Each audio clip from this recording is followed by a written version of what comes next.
Madam වාසල සර්ගේ wife නේද? ඔව් ඔයා කොහොමද දන්නේ? නෑ ඉතින් සර්ගේ ඔෆිස් කාමරේ ඉඳන් එනකොට වෙන කෙනෙක් වෙන්න බෑනේ ඉතින් මැඩම් මං එක හිතලා කිව්වේ.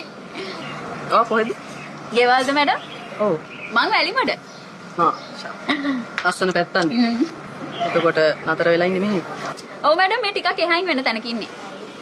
කොහෙද? අර මැඩම් ඇලපාරේ යනකොට ඔය තියෙන මණ්ඩලේ ලයිට් කණු එහෙම දාපු තැන ගබඩා කාමරයක්. අන්න ඒ හරි. මැඩම් දන්නවද මේ පැත්ත ගැන? ඔව් මට ටිකක් මතකයි. එතකොට එතනද ඉන්නේ? අනේ මැඩම් දැක්ක එක නම් හරි සතුටුයි මැඩම්. ඒ මොකද? නෑ ඉතින් සර්ගේ පෙනුමයි ගතිගුණයි එක්ක අපි කට්ටිය නිතරම වගේ කතා වෙනවා. සර්ට ගෙදරත් හොඳ ලස්සන ගතිගුණ තියෙන හොඳ මැඩම් කෙනෙක් ඇති කියලා. හැබැයි මැඩම්ව දැක්ක ගමන් අපිට හිතුණා ඒ හිතපු දේ තක්කෙනවා හරි කියලා. ඔයාගේ නම මොකක්ද? මම මේනකා. මේනකා.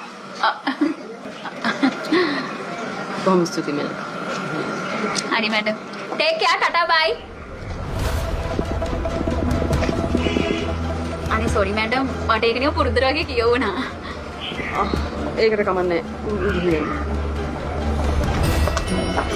බුදු සරණයි මැඩම්.